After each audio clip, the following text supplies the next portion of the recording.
पहलवान जी को भी पूरा हक है चुनाव लड़ने का, और वो चुनाव लड़े और चुनाव मैदान में आए और देखे कि वह कितने पानी में है। और रही सही बात, 4 जून को सभी के सामने स्पष्ट हो जाएगा और पूरा उम्मीद है, विश्वास है कि और candidature of the Sudhakar Singh RJD candidate due to non-disclosure of assets would amount to corrupt practices which has been defined under the Representation of Police People's Act 1951 would amount to corrupt practice. In telling disqualification is evident from the various mandatory provisions of prevailing act and statute. Read with section 123 clause 2 of the Representations of People Act 1951. मुझे लगता है कि ददन जी जिस तरीके से खुद भी जिस तरीके के कारनामे करते रहते हैं, उनके बेटे करते रहते हैं, शायद उसी प्रवृत्ति के वकील को भी ले आए थे, क्योंकि जानकारी मिल रही है कि पूरी राशि कम से कम वो, मैंने आपको बताया कि कम से कम वो व्यक्ति जो हजारों करोड़ का मालिक है, जबकि सुधाकर सिंह जो आरजेडी के कैंडिडेट हैं, उन्होंने नॉमिनेशन जो किया है, वो व्यक्ति हजारों करोड़ का मालिक रहते हुए मात्र 1,73,00,000 का एसेट को दर्शाया है। उनका अकाउंट देखा जाएगा अभी जो बिल्कुल ऑपरेशनल है, 11 अकाउंट अभी रनिंग में है, जिसमें करोड़ों रुपया है जमा हुआ।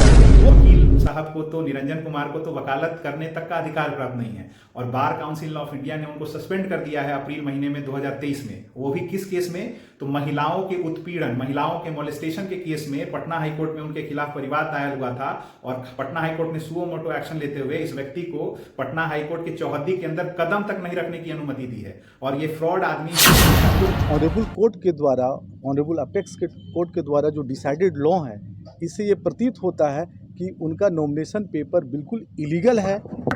जो जहाँ पे उन्होंने मटेरियल सब्मिशन किया है, करप्ट प्रैक्टिसेस का एक ग्लेरिंग एग्जाम्पल है। जो व्यक्ति हजारों करोड़ का मालिक है और उन्होंने अपने एसेट केवल 1,73,00,000 का ही उन्होंने दिखाया। उन्होंने अपने स्पाउस का जो मैंडेटरी प्रोविजंस है, रिप्रेजेंट क्रिमिनल एंटीसीडेंट्स को पूरे एफिडेविट में पूरा डिक्लेरेशन देना है, लेकिन उन्होंने उसको सप्रेस किया है। और जो कम से कम 500,000 करोड़ का आदमी है, वो व्यक्ति केवल 1,73,00,000 रुपये की बात किया। उनकी मैं डिटेल बता सकता हूँ कि कहाँ कहाँ प्रॉपर्टी उन्होंने सेल्फ एक्वायर्ड प्रॉपर्टी से खरीदा, कितने कंपनी को रन कर रहे हैं, कितने कंपनी को ओन कर रहे हैं, उसकी ट्रांजैक्शन कितनी है, ये सारी चीज़ें और केस लॉ के द्वारा हम बता सकते हैं कि कैसे। तो आज जब उनकी ये यहाँ पे बक्सर पार्लियामेंट्री कॉन्स्टिट्यूंसी का जो आज स्क्रूटनी का डेट था, तो हम यहाँ आए हैं स्पेशली कि उनके कैंडिडेचर को चैलेंज करने के लिए, उनके नॉमिनेशन को चैलेंज करने के लिए, और एक इंडिपेंडेंट अभ्यर्थी के द्वारा उसको चैलेंज किया गया है। और उसमें हमने उसका सब्जेक्ट मैटर डायरेक्टली लिखा है, एड्रेस करते हुए district magistrate cum returning officer Buxar parliamentary constituency को कि for cancellation of nomination paper और candidature of the Sudhakar Singh RJD candidate due to non-disclosure of assets would amount to corrupt practices which has been defined under the Representation of Police People's Act 1951 would amount to corrupt practices. In telling disqualification is evident from the various mandatory provisions of prevailing act and statute.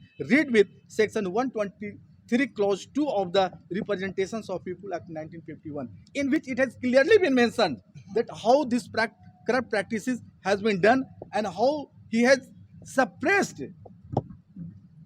and not disclose the asset, total assets of himself as well as the spouse also. कितनी राशि छुपाई गई है?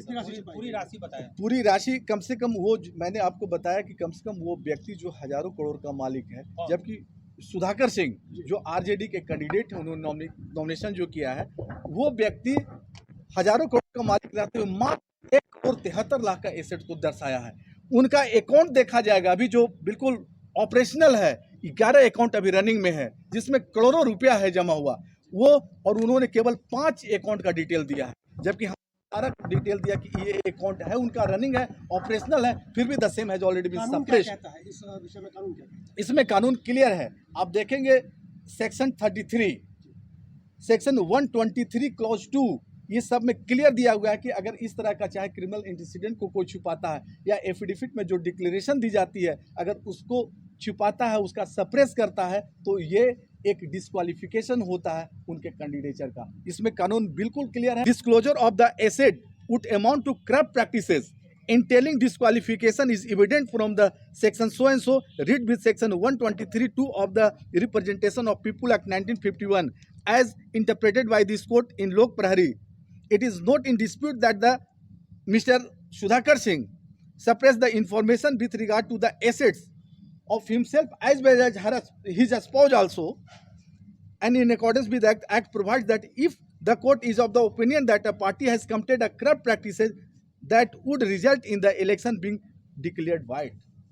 Election, जबकि उस व्यक्ति का जिसके बारे में कहा गया वो व्यक्ति के इस वक्त नहीं चेक एंड बैलेंस किया गया था, बाद में उसकी बात पता चली कि उन्होंने अपने एसेट को सप्रेस किया है, वहां भी उनकी पूरी इलेक्शन को वाइड डिक्लेयर कर दिया गया। ऐसे में क्या हो सकता है सर, जो आपने शिकायत की डीएम से, ऐसे में क्या लगता है क्या होगा? सर, प्रथम प्रश्न दृष्टया उन्होंने इस एप्लीकेशन को लेने से मना कर दिया। हमने सारी बातों की फिर उनको तथ्य के साथ बताया।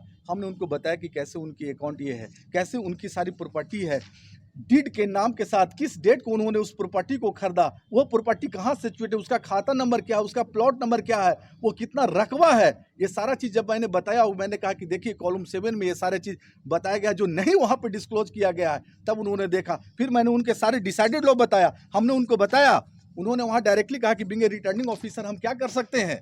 हमने कहा कि रिटर्निंग ऑफिसर के साथ ये पावर वेस्टो करता है। Returning officer has the power prime officer to scrutinise the same and qualify और डिस्क्वालीफाई द सेम और कैंसिल द नॉमिनेशन पेपर, जिसमें डायरेक्टली इसमें ये कहता है इस केस में कि returning officer powers function duties of the returning officer, power to reject nomination paper, candidates living affidavit blank और suppression of the assets, non disclosure of the total assets, suppression of the material fact like criminal antecedent.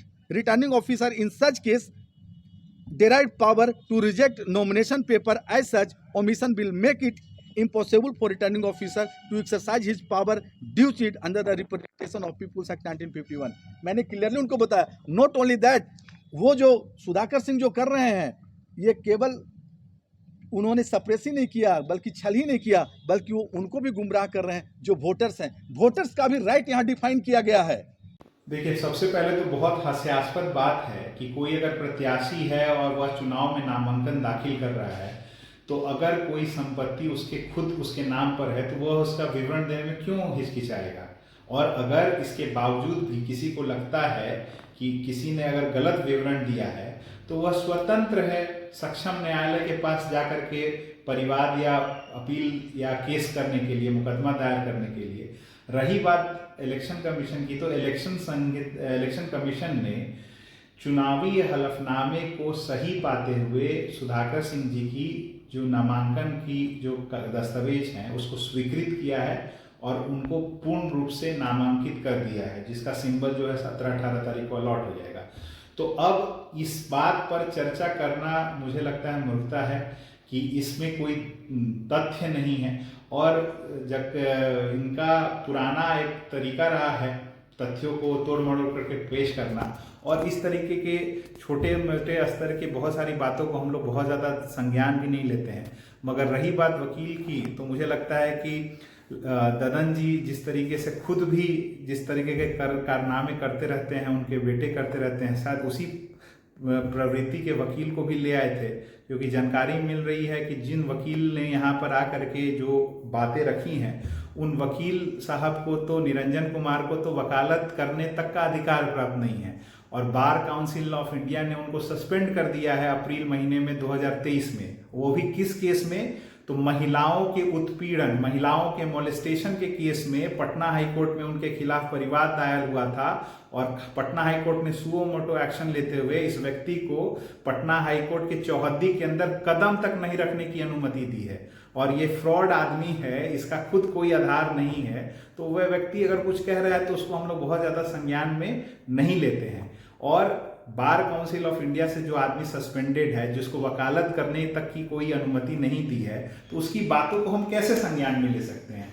और तीसरी बात ये कि लोकतंत्र में सभी आदमी को चुनाव लड़ने का हक होता है, जिसके पास 1 मत हो तो, जिसके पास 10 लाख मत हो तो, जिसके पास 10,000 वोट हो तो हर आदमी को चुनाव लड़ने का अधिकार है। और यही लोकतंत्र की खूबसूरती है।